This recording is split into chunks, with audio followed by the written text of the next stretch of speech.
অসমৰ লাখ লাখ বিদ্যুৎ গ্ৰাহকলৈ সুখবৰ 1 এপ্ৰিলৰ পৰা কমিব বিদ্যুৎৰ বিল ঘৰুৱা গ্ৰাহকৰ বাবে প্ৰতি ইউনিটত হ্ৰাস পাব 1 টকাকৈ প্ৰতি মাহত 120 ইউনিট খৰচ কৰা ঘৰুৱা গ্ৰাহকে পাব এই ৰেহাই বাণিজ্যিক উদ্যোগ কৃষি প্ৰতিষ্ঠানে পাব প্ৰতি ইউনিটত 25 পইচাকৈ ৰেহাই ৰাজ্যৰ বিদ্যুৎ গ্ৰাহকক সুখবৰ দিলে শক্তি বিভাগে সংবাদ মেলত ঘোষণা বিদ্যুৎ নিয়ন্ত্ৰক আয়োগৰ অধ্যক্ষ সঞ্জয় কৃষ্ণৰ আমি পুনৰবাৰ জনাইছো এক ভাল খবৰ অসমৰ লাখ লাখ বিদ্যুৎ গ্ৰাহকলৈ সুখবৰ আহিছে 1 এপ্ৰিলৰ পৰা কমিব বিদ্যুৎৰ বিল ঘৰুৱা গ্ৰাহকৰ বাবে প্ৰতি ইউনিটত হ্ৰাস পাব 1 টকাকৈ আৰু প্ৰতি মাহত 120 ইউনিট খৰচ কৰা ঘৰুৱা গ্ৰাহকে পাব এই ৰেহাই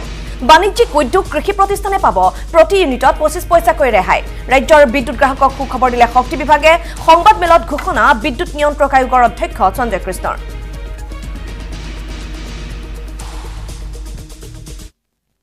Agriculture, industries, commercial, এই সকলোতে আমি 25 পইচাকৈ কমাই দিছোঁ এভাৰেজ কষ্ট অফ সাপ্লাই যোৱা বছৰ 9 টকা 55 পইচা আছিলে আৰু এই বছৰ আমি ধাৰ্য কৰিছোঁ 8 টকা 72 পইচা